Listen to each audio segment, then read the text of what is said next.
¿Qué tal? Muy buenas tardes. Nosotros le vamos a exponer a continuación todos los procesos e historia de evolución que ha tenido la sociedad colectiva a lo largo de la historia.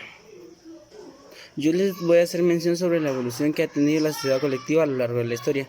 Dice que el origen de la sociedad colectiva se da a base del nacimiento de toda práctica mercantil medieval, que entre otros aportes fue consolidada junto a la sociedad en comandita, que también era de tipo de derecho mercantil.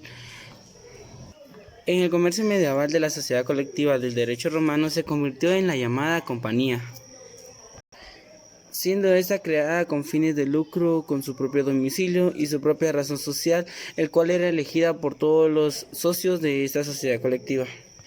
Esta dice que es de responsabilidad limitada, ya que todos los socios, ya que todos los socios tienen que responder a las deudas generadas a través del patrimonio de la sociedad. En el derecho guatemalteco, desde el Código de 1877, la sociedad colectiva ha sido categorizada como una forma de sociedad, ya que por los fines lucrativos que esta misma adopta y a base de que tiene más socios manejando esta dicha sociedad. La sociedad anónima, a base del decreto y el derogamiento del Código de Comercios de 1877, fue mermada y a base de esto, en el Código de Comercio, la sociedad colectiva solo cuenta con 9 artículos comprendidos del 59 al 67, inclusive estando afecta de todas las normas generales de este código. A lo largo de la historia, la sociedad colectiva, como su nombre lo dice, en trabajo colectivo con los demás socios, esta se encarga de poder hacer crecer el patrimonio que estos han impuesto al momento de la creación de la sociedad. Para continuar con nuestra exposición, a continuación se le comentarán las características, ventajas, desventajas, la base legal, los órganos y todos los procesos que esto conlleva para poder ser instituida como una sociedad colectiva, y al momento de ser instituida, ¿cuál es para qué fue creada una sociedad colectiva? Gracias. Dentro de las ventajas de la sociedad colectiva es que su organización y funcionamiento es fácil, ya que no es necesario clasificar o diferenciar a los socios, ya que la responsabilidad de cada uno de ellos es ilimitada, subsidiaria y solidaria. Lo anterior permite que la sociedad funcione sin mayores complicaciones en el sentido de adquirir mayor o menor grado de responsabilidad de cada uno de los socios.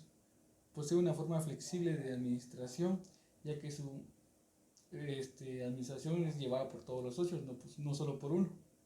Dentro de las desventajas es que la responsabilidad es ilimitada. Todos los socios son responsables de todo lo que suceda dentro de la sociedad.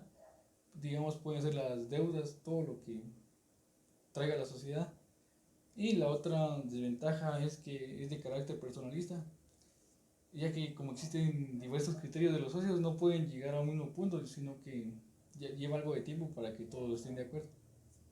Continuando con el tema de sociedad colectiva, necesitamos una definición de la misma. En el artículo 59 del Código de Comercio nos dice que la sociedad colectiva es la que trabaja bajo una razón social y en la cual todos los socios responden de modo subsidiario, ilimitado y solidariamente de las obligaciones sociales. Entonces, se trata de una sociedad externa y personalista que realiza actividades mercantiles o civiles bajo una razón social unificada, en la que todos los socios responden a las deudas que no pudieran cubrirse con el capital, es decir, tienen la misma obligación dentro de la sociedad. Ahora bien, dentro de la definición de la sociedad colectiva contamos con diferentes elementos. Primero, sociedad mercantil, que es la agrupación de personas con patrimonio y fines comunes, y por los fines que persigue es eminentemente comercial y por lo tanto es mercantil. Segundo, es tipo personalista. Esto le otorga una importancia preponderante, o sea que prevalece la calidad personal de los socios, como el capital mismo. Quiere decir que por el nombre de uno o varios socios dentro de la sociedad puede ser prestigiosa y exitosa. Y por último, la razón social, que se refiere al nombre que la sociedad recibe y que nos permite conocer la calidad personal de los socios. Según el artículo 61 del Código de Comercio, se forma con el nombre y apellido de uno, dos o varios socios, con el agregado obligatorio y compañía, sociedad colectiva, o bien se puede abreviar ICIA S.C. Sin embargo, si alguna persona que no es socio de la sociedad, pero sin embargo el nombre aparece dentro de la razón social, esta persona actúa como tal. Hola compañeros, y yo les voy a explicar lo que es la veracidad y objetivación. Para principiar la veracidad dice que se entiende que la sociedad debe expresar su razón social, es decir, que terceros sabrán así quiénes son los socios o conocerán a algunos de ellos. Si una persona que no es socio permite que aparezca en la razón social, ésta va a adquirir responsables patrimoniales. Por ejemplo, como si realmente lo fuera. En otro lado, por ejemplo, les decía de que si un socio, por ejemplo, muere o se retira, prácticamente a esto se le va a agregar sucesores para que sepan los terceros normalmente que la composición individual ha variado. Normalmente cuando varían estas situaciones, prácticamente ya no queda formalmente como una sociedad colectiva, sino que es solo de sucesores. Por ejemplo, digamos, en la compañía, literalmente el nombre de la persona o el muertito que ya está, ¿verdad? Igual va a aparecer su nombre, pero prácticamente las cosas cambian porque ha variado mucho a la hora de que la muerte el fallecimiento de alguien o alguien se retira, o sea, no se queda como que vacío, sino que como que llegara a ser representante todos de un mismo sucesor. Y la objetivación, esta es la que adquiere créditos y fama como, digamos, fama comercial, les diría yo a ustedes, frente al público y determina el éxito económico de una empresa. Eso es una objetivación. Gracias, compañeros. Me corresponde hablarles sobre la responsabilidad subsidiaria, ilimitada y solidaria de la sociedad colectiva. En el Código de Comercio, en el artículo 59, establece que una sociedad colectiva es la que existe bajo razón social y en la cual todos los socios responden de modo subsidiario, ilimitada y solidariamente de las obligaciones sociales. La responsabilidad subsidiaria, ilimitada y solidaria de la sociedad colectiva es una condición que necesariamente ha de cumplirse. Es fundamental y es lo que caracteriza a la sociedad colectiva. La responsabilidad subsidiaria se establece respecto del socio.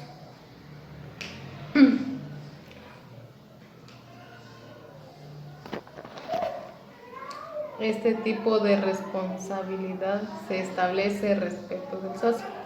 Cuando la sociedad ha adquirido obligaciones de las que en un momento determinado no pueda responder, caso en el cual el socio se convierte en el principal obligado para cumplir con las obligaciones. Por ejemplo, cuando la sociedad colectiva ha adquirido un préstamo al banco y llega el momento en el que debe pagarlo y no cuenta con el efectivo, el socio se convierte en el principal obligado para cumplir con las mismas. Es decir, que debe responder con sus propios bienes. La responsabilidad ilimitada se refiere a que el socio, además de responder con el aporte que ha otorgado a la sociedad, debe responder con su propio patrimonio, mismo que sucede en la responsabilidad subsidiaria. Pero la ilimitación de la responsabilidad es de carácter imperativo y no produce efectos frente al tercero. Pero también la sociedad colectiva puede acordar limitaciones en la escritura social en cuanto a la limitación del aporte que puedan dar. Responsabilidad solidaria. Esta forma de responsabilidad, cualquiera de los socios puede responder por las obligaciones contraídas por la sociedad y que el conjunto de los socios debe responder por las obligaciones que uno de ellos haya adquirido en nombre de la sociedad. En las obligaciones solidarias, cualquiera de los socios responde por el aporte total de las obligaciones. o todos en conjunto solidariamente responden a la sociedad.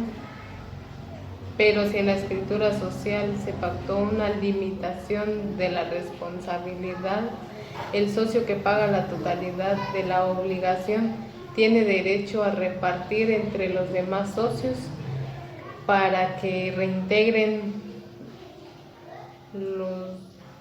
a lo que cada uno obligó en la escritura social. De lo contrario, la responsabilidad es en parte proporcional para cada uno de ellos. En la sociedad colectiva, los socios son todos para uno. Para continuar con el tema, vamos a hablar sobre los órganos de la sociedad colectiva. En primer lugar, tenemos al órgano de soberanía, en donde dice que la voluntad de los socios se expresa por medio de la Junta General. También la convocatoria a la Junta General la pueden hacer los administradores o cualquiera de los socios, por una simple citación por escrito con un plazo de 48 horas de anticipación. También a la Asamblea General pueden presentarse los socios por sí o por representantes acreditados con mandato o carta poder. Y también aprueban cuestiones administrativas de forma unánime. Como segundo punto tenemos el órgano de la administración, en donde dice que la administración de la sociedad colectiva puede ser confiada a una o más personas, las cuales pueden o no contar con calidad de socios. También debe constar en escritura pública los nombres de los sujetos que desempeñen dicha función. Y por último, a falta de señalamiento, todos los socios son administradores. Como tercer punto está el órgano de vigilancia, que dice que cuando hay pocos administradores se nombra un delegado para que pueda controlar los actos de los mismos administradores. Y cuando no, o cuando todos los socios son administradores, están obligados a ejercer la vigilancia recíproca entre sí por su actuación conjunta. Siguiendo con el tema, les hablaré de la regularización de la sociedad colectiva en el derecho mercantil guatemalteco. Atiende a la sociedad colectiva en la regularización mercantil de Guatemala. Está contenido en el Código de Comercio, el cual en sus artículos del 59 al 67, establecido las disposiciones relativas a esta sociedad. Su base legal son estos artículos, los cuales les mencionaré a continuación. El artículo 59 habla sobre la sociedad colectiva, en la cual existe bajo una razón social y en la cual todos los socios responden de modo subsidiario y limitado y solidariamente de las obligaciones sociales. Artículo 60. Limitación de la responsabilidad. La estipula de la escritura social y que exima a los socios de la responsabilidad ilimitada y solidaria. No producirá efectos algunos con relación a terceros. Artículo 61 habla sobre la razón social, en la cual está formado con un nombre y apellido de uno de los socios o con los apellidos de dos o más de ellos, siempre y cuando agregando al final SC. Artículo 64. Vigilancia. Los socios no administradores podrán nombrar a un delegado para vigilar a su costa a los actos de los administradores. Artículo 65. Resoluciones de la Junta General. Estas resoluciones por ley son disposiciones de la escritura social correspondientes a los socios. Estas convocatorias podrá hacer por simple citación personal escrita, por lo menos con 48 horas de anticipación a la Junta. Artículo 66. Junta totalitaria. Sin perjuicio de lo dispuesto en el artículo anterior de la Junta General, quedaría válidamente constituida sin necesidad de previa convocatoria. Esto quiere decir que lo dicho en la convocatoria de la Junta General queda totalmente descrito, sin volver a tomar el tema en otra Junta General. Artículo 67. Representación de los socios. salvo disposición en contrato de esta escritura social, todo socio podrá hacerse representar en la Junta General por medio de otra persona. La representación debería conferirse por mandato en la escritura o por carta poder.